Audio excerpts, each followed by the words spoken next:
On the map now to New York City, where it is the fourth week of the Sean Combs sex trafficking trial.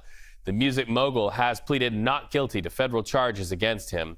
Prosecutors continue to line up witnesses who say they were the victims of Combs' alleged abuse. In fact, on Monday, jurors heard testimony from someone called Mia, a former employee of Combs, who testified he physically and emotionally abused her and sexually assaulted her. She also faced a tough cross-examination from the defense. CBS News legal reporter Katrina Kaufman has been there for every day and every minute of that trial. Just stepped out of the courtroom for our viewers. Somebody said in my ear, Katrina's coming across the street. Let's put her on. She's talking about what happened in court today. Another day. Reed, it started as actually a rather dramatic morning, and this was before we even had a witness on the stand. It came out that one of the streamers here, it appears, revealed the true identity of Mia.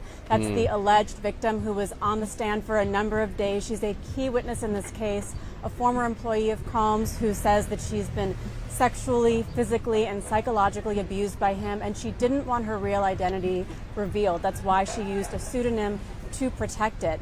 While this was coming out in court, there was then an outburst. A woman who's actually been making a bit of commotion at the court in general.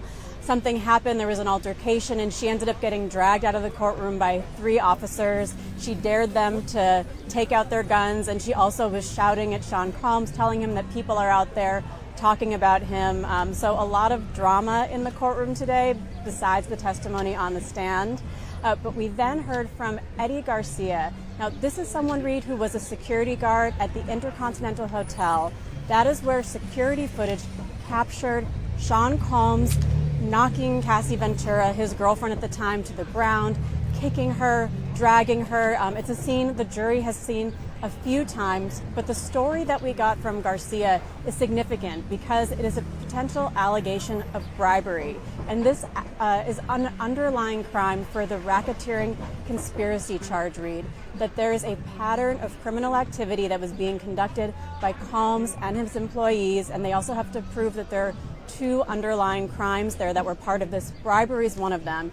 What Eddie Garcia said happened is that Combs' assistant at the time, Christina Kaufman, reached out to him, and she wanted to know what was on this tape. They wanted to get a hold of it.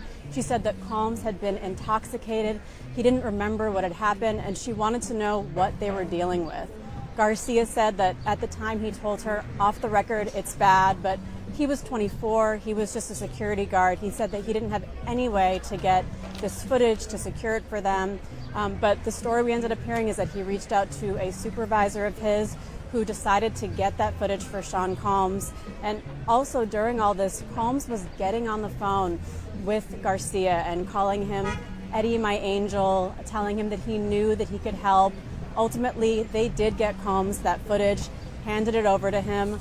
Combs gave them $100,000 for that. And Garcia recounted how he went to Combs' apartment.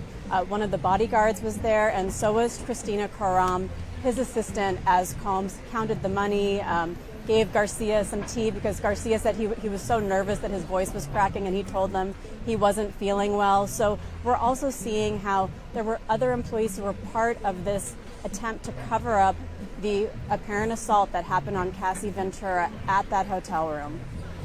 Wow. Katrina Kaufman, thank you so much. We know you've got to get back in there. We appreciate you stepping out to give us an update on all of those points. What a dramatic day in court it's been. We appreciate it.